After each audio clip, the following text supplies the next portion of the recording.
an order of kind of importance, which sometimes will change according to what your story is, or according to the time limit that you have, and the how quickly you need to turn this story around. But just in kind of basic terms, this is the importance, I would say, of the structure and the order of what your release should go in. So, for example, headlines. Like Amand was saying, the headline initially for his Turban Day didn't work as Turban Day, but as soon as they turned it into something relevant for, I suppose, in a city, British community, adding the word urban on it made it a little bit more exciting and relevant. So your headline, I personally, when I write a release, is the last thing that I do. So I usually work through the body of a press release. What am I trying to say? And then really come back to the headline and say, right, I've got, 10 words to make sure someone really picks up on this. Let me work on that. Are there any tips for headlines that you might want to share? Or? The usual, I think, which is short, snappy, punchy. If not controversy, but just creative as well. Yeah. Sometimes again, it might not be a story that we're putting out, but it might be some facts. So, things that are going to get picked up, like 10 reasons why X, Y, Z, or a recent study showed this. And have you thought about whatever? So there's different ways, and we'll email some information across to everyone who's left their email address with us. But just make sure that it's something that's very snappy, and please don't use any exclamation marks, stars. The format is usually just caps, very simple. It doesn't need to be flowery. It doesn't need to be in any fancy font. Or design. It just needs to be very simple and clear. If you know what happens when you put exclamation marks and things like that, it's one, it sounds desperate, and two, it just sounds like you're overly it's just a bit of overkill, and it kills the factuality and professional stand of your release. And then usually it's just underneath that we have a subheadline, which might be a couple of 2 or 3 lines that just brings all the key points into facts straight away. So do you want to give an example? Have you got an example that we can use? You could say event taking place in Birmingham. Yeah.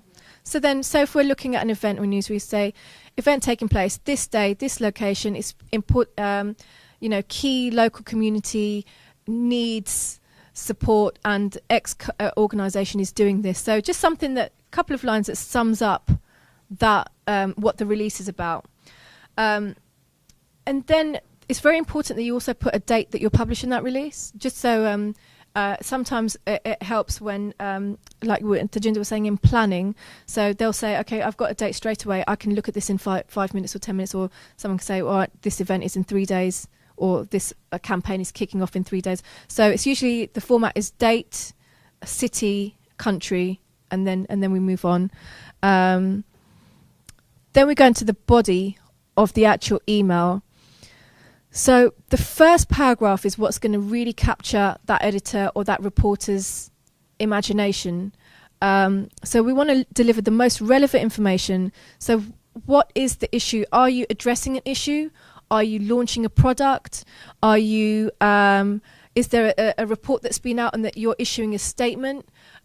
Is it something that you've created a study and you want to share the outcome of that study? So all of that key information needs to be that first part of the real context of the press release. And then the second part, once you've got that point across, you can say, and this is how I'm going to back it up. These are our statistics. These are our findings. This is the place where you can link back to. So the Trussell Trust did a report that was saying that there's going to be the child poverty in Britain, and children under the age of 5 or 6 are going to be living on the poverty line by 2020, and it'll be the highest in Europe. So that was a study that showed what the problem was. And then we were talking, and then we had a comment from someone from the Trussell Trust that said that we direct people to Gurdwaras for langar because you can only go to a food bank 3 times before you're turned away.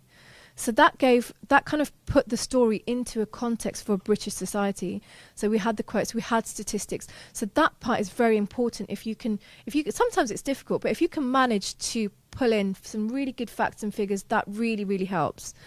It kind of backs everything up. And then quotes is very important, because sometimes having something that's quotable might turn on what you guys do, or even for radio. So if someone puts out a powerful statement, someone might pick up on that and say, actually, that's really good and really perfect for our show, and develop the story around the quotes.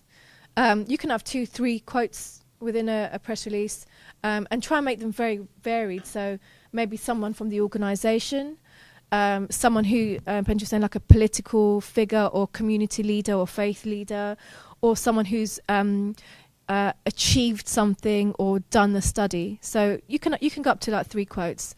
Just make sure that you edit them, they're not really padded out, just straight to the point.